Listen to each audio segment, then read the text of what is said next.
Otep à tous, bien-aimés frères et sœurs, vous avez entendu Donald Trump attaquer Cyril Ramaphosa.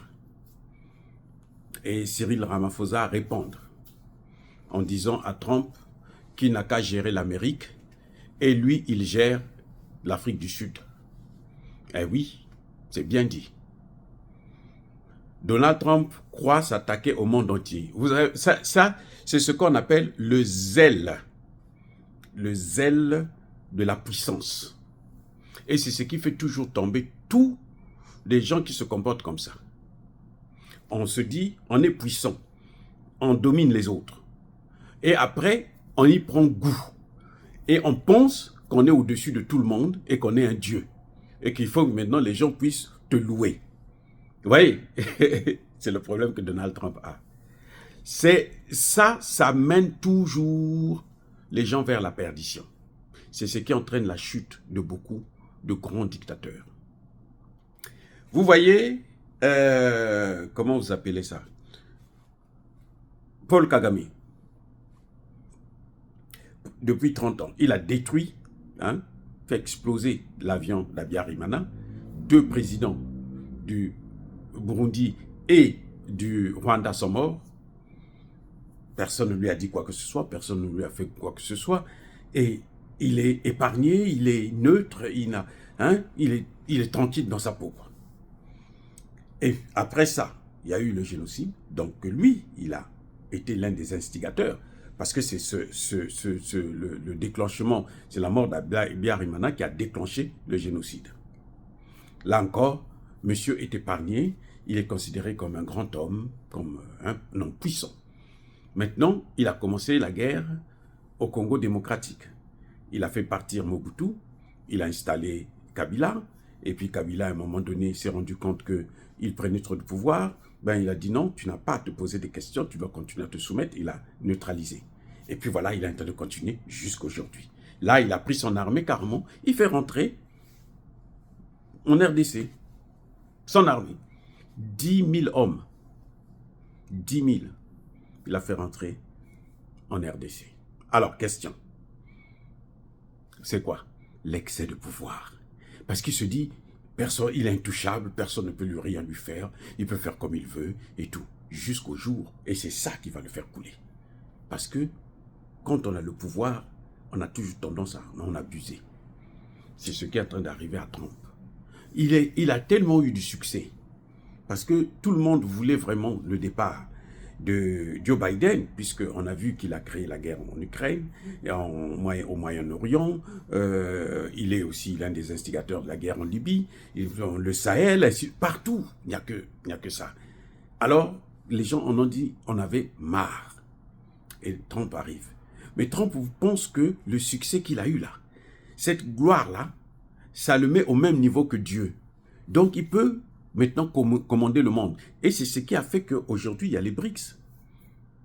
C'est la volonté des États-Unis de se passer pour la superpuissance qui, quand elle prend des lois chez elle, ces lois-là doivent s'appliquer chez les autres aussi.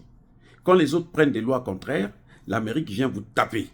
Si vous n'êtes pas content, on met une révolution de couleur, on vous fait partir. Ils ont fait ça en Ukraine. Eh oui. C'est une révolution de couleur qui a fait partir le gouvernement pro-russe et a amené au final Zelensky, qui est venu exécuter le plan final, celui de pousser la Russie à déclencher une guerre.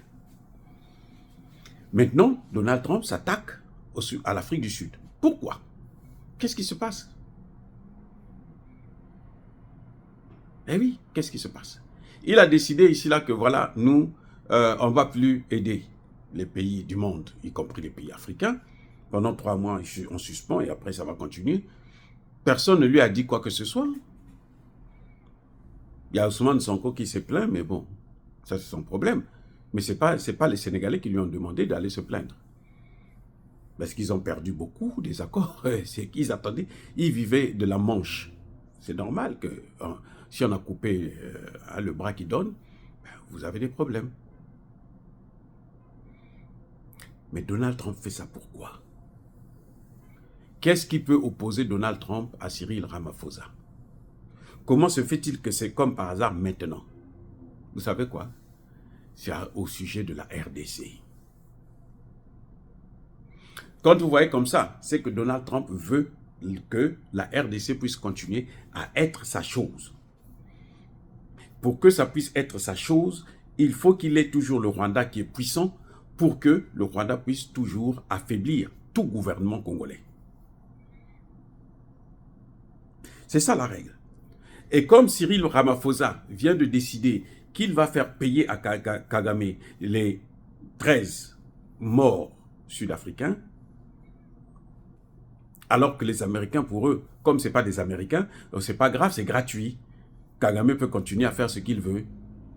Parce que si on affaiblit Kagame, si Kagame n'est plus, personne ne sera là pour faire pression sur Tshisekedi. Et à ce moment, Tshisekedi pourra prendre son envol. Et si le Congo échappe des mains de la RDC, et plutôt des Américains, il va peut-être tomber dans les mains des Chinois et des Russes. Ça, c'est encore plus grave. Ou bien, il va se développer et ça va lancer tous les autres pays qui sont autour. Notamment dans le golfe de Guinée, en Afrique centrale, et ça va remonter jusqu'en Afrique de l'Ouest. C'est-à-dire que l'Afrique va décoller. Donc, le pays qui veut faire en sorte que le frein du développement, de la paix en RDC puisse sauter, alors il faut l'attaquer.